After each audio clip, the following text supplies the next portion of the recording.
வணக்கம் ஃப்ரெண்ட்ஸ், இது எங்களுக்கு சென்னையில் முதல்ல நாங்கள் சென்னையை தான் சுற்றி பார்க்க போகிறோம். இப்போ சென்னையில் எங்கே நாங்கள் வந்து சுற்றி பார்க்க போகிறோம்னா மகாபலிபுரம் என்ற ஒரு இடத்தை தான் சுற்றி பார்க்க போகிறோம். நாங்கள் நிற்கிற இந்த ஹோட்டல் வந்து ஏர்போர்ட்டு கிட்டே இருக்குது.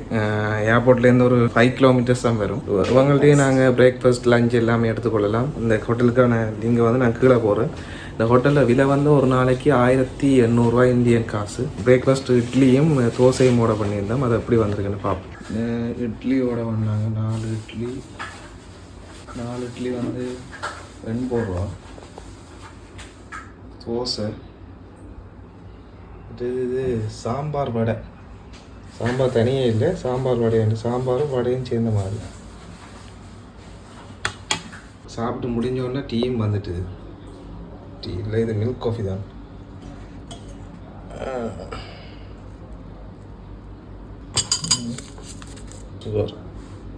ரூமை பார்த்தீங்கன்னா ரூம் வந்து நல்ல நீட்டாக இருக்குது. 1800 பரவாயில்லைன்னா சொல்லுவாங்க. மேலே கபர்ட் இருக்குது, ஒரு கண்ணாடி கபர்ட், மற்றது ஏசி, டிவி, அப்படியே பாத்ரூம் எல்லாமே நீட்டாக தான் இருக்குது. ஹாட் வாட்டரும் இருக்குது. ஃப்ரெண்ட்ஸ், இதுதான் நாங்கள் நிற்கிற சிங்கிள் ஸ்டே ஹோட்டல்கிட்ட முன்பக்கம். இப்போ நாங்கள் ஹோட்டல் ரூம்லேருந்து மகாபலிபுரத்துக்கு போகிறோம். அங்கே போயிட்டு நாங்கள் உங்களை திரும்பவும் சந்திக்கிறேன்.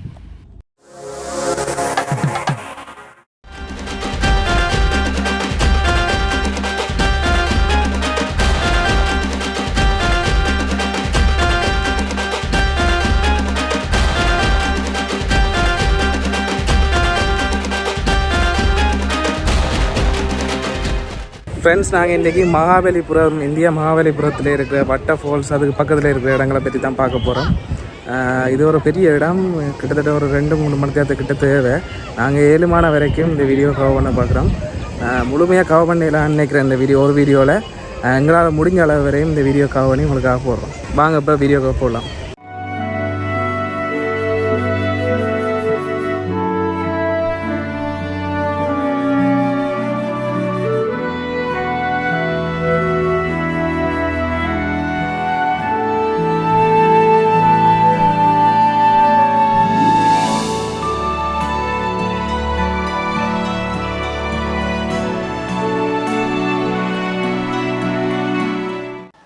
ஃப்ரெண்ட்ஸ், நீங்கள் இப்போ பார்க்குறது வந்து குடைவரை கோயில்.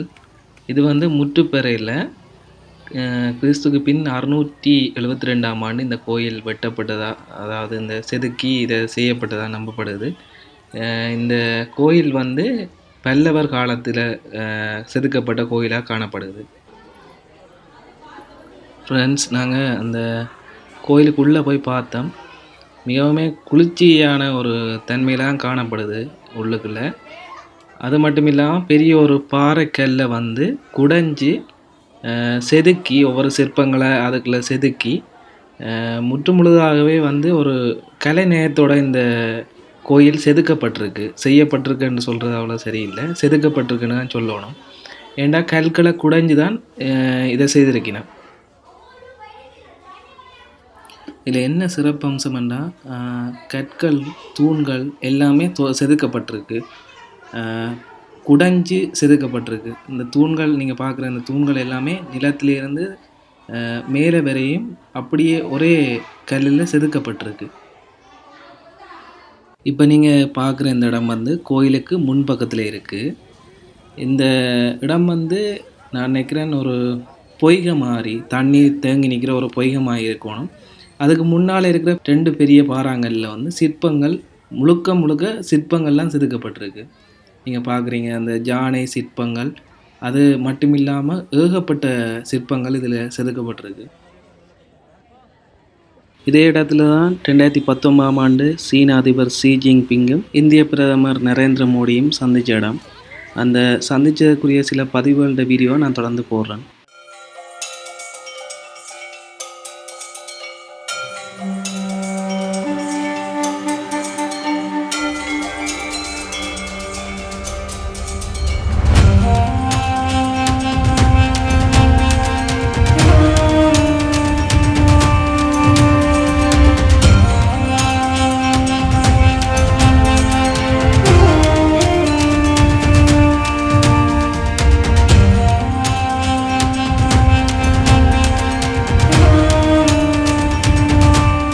ஃப்ரெண்ட்ஸ், இப்போ நாங்கள் பார்த்த இந்த கோயிலுக்கு பக்கத்தில் பட்டபோல் என்ற ஒரு இடம் இருக்குது. பட்டபோல்ன்ற என்ன, அது எப்படி இருக்குன்னு போய் பார்ப்போம்.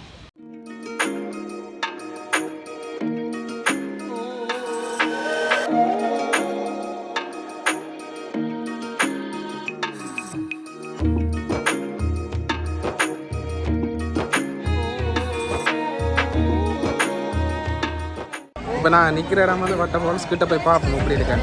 ஒரு வரலாறு ஒன்று போட்டிருக்கேன்.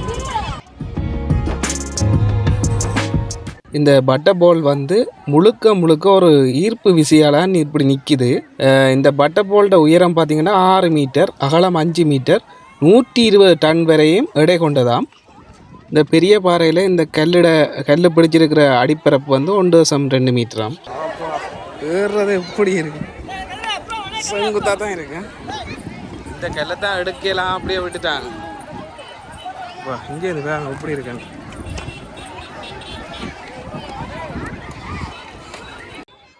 இது வந்து இந்த கல் வந்து அந்த காலத்தில் 200 ஜானைகளுக்கு மேலே இந்த கல்லை வந்து கட்டி இழுத்து பார்த்துருக்குறாங்க. அதுக்கும் இந்த கல் வந்து அசையலை. காரணம் வந்து இதில் ஈர்ப்பு விசை தான். ஒரு ஈர்ப்பு விசையால் இது நிற்கிறதால தான் இது வந்து அப்படியே இருக்குது. 20ஆம் நூற்றாண்டுலேயும் இது பாதுகாப்பு கருதி அகற்றப்பட முயற்சி செய்ததாக கூறப்படுது. இப்படியே இங்கால என்னென்ன எல்லாம் இருக்குன்னு அப்படியே பார்த்து கொண்டு போவோம். இங்காலே நிறைய கோயில்கள், சிற்பங்கள், மண்டபங்கள்லாம் இருக்குது. அதையும் பார்த்து கொண்டு போவோம்.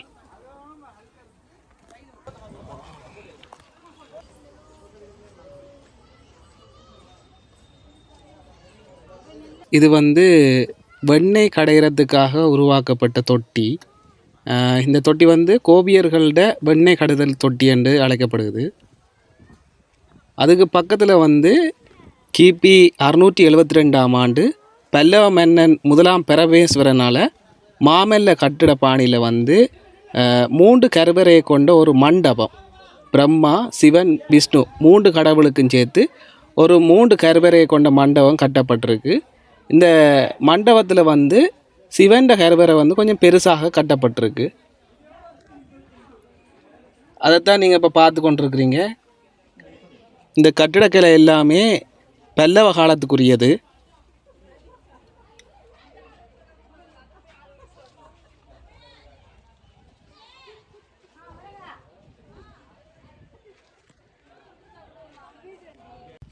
இந்த பக்கம்தான் கொடிக்கால் மண்டபம் இருக்குது. இப்போ நாங்கள் அந்த பக்கமாக போய் கொடிக்கால் மண்டபத்தையும் பார்த்துட்டு வருவோம். இப்போ நான் கொடிக்கால் மண்டபத்துக்கிட்ட வந்துட்டோம். உள்ளே போய் பார்ப்போம் இந்த மண்டபம் எப்படி இருக்குன்ட்டு. இந்த கொடிக்கால் மண்டபம் வந்து ஒரு கற்கோயில் தான். ஒரு குகையை கடைஞ்சி தான் இதை செய்திருக்கணும். இது வந்து கிறிஸ்துக்கு பின் 600ஆம் நூற்றாண்டளவில் இந்த கோயில் செய்யப்பட நம்பப்படுது. பல்லவ மன்னன் நரசிம்மவர்மனால் மகேந்திரவர்மன் கட்டிடக்கலையில் வந்து இந்த கோயில் வந்து செய்யப்பட்டிருக்கு. இப்படியே தொடர்ந்து நாங்கள் முன்பக்கமாக வந்த பக்கமே திரும்பி போய் கொண்டிருக்கிறோம். அங்காலையும் சில இடங்கள் இருக்குது, அதையும் பார்த்து கொண்டு போவோம். இதில் வந்து பெரிய யானை உண்டு, மயில், குரங்குகள், சில சிற்பங்கள் வந்து இதில் செதுக்கப்பட்டிருக்கு. காட்டு வாழ்க்கையை காட்டுற ஒரு சிற்பங்கள் மாதிரி தான் இது இருக்குது.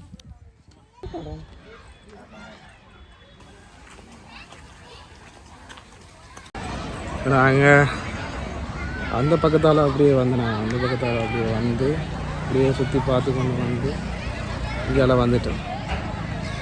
இப்போ நான் வெளியில் போக போகிறோம்.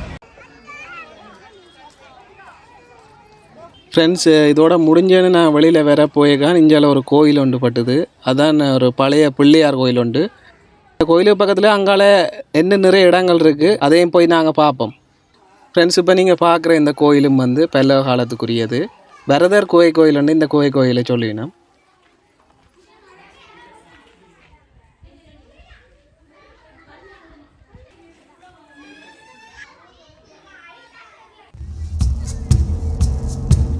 இப்போ நீங்கள் பார்க்குறது வந்து ஒரு ராஜகோபுரம். இந்த ராஜகோபுரம் வந்து சேதப்பட்டன்னு நினைக்காங்க. இந்த ராஜகோபுரம் வந்து கட்டி முடிக்கப்படையில்லை, ஒரு முற்றுப்பெறாத ராஜகோபுரம். இது வந்து விஜயநகர காலத்தை சேர்ந்த என்று கூறப்படுது.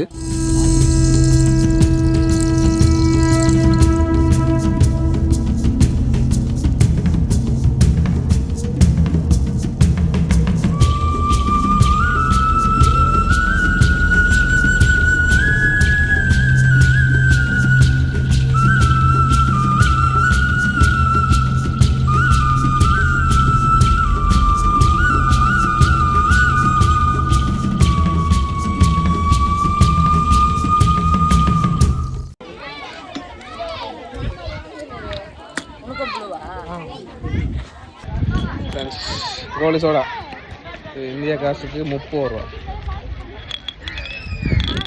கோடி உள்ள தெரியுது.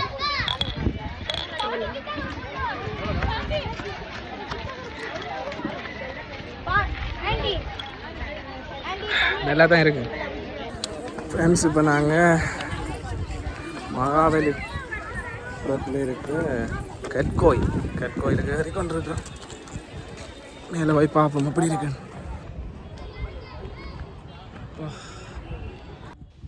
இதுதான் கற்கோயில். பெரிய பெரிய கல்லுகளால் அடுக்கியே இந்த கோயிலை செய்திருக்கணும். மலைக்கு மேலான் இருக்கு. இதுலேருந்து பார்க்க எல்லா இடமும் அப்படியே தெரியுது பாருங்க. முழு இடமும் அப்படியே தெரியுது. இப்போ நாங்கள் அங்கால போய் பார்ப்போம். இதால் போயலாம், இதால் போகிற ஆபத்து. தடக்கி விழுந்து அவ்வளவுதான். நாங்கள் மெட்ட பாதையால் போவோம்.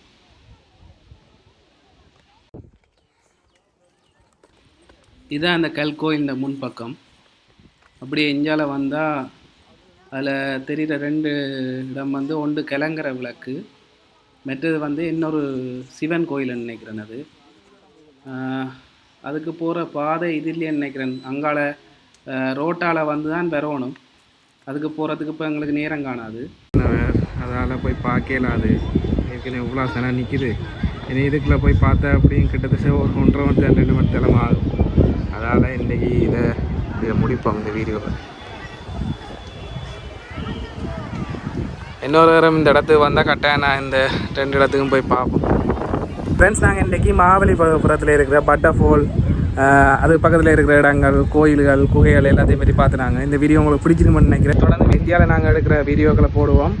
அந்த வீடியோ உங்களுக்கு பிடிக்குமென்னு நினைக்கிறேன். தொடர்ந்து எங்களை வீடியோ பாருங்கள், சப்ஸ்கிரைப் பண்ணுங்கள், உங்களோட ஆதரவு வழங்க. நன்றி.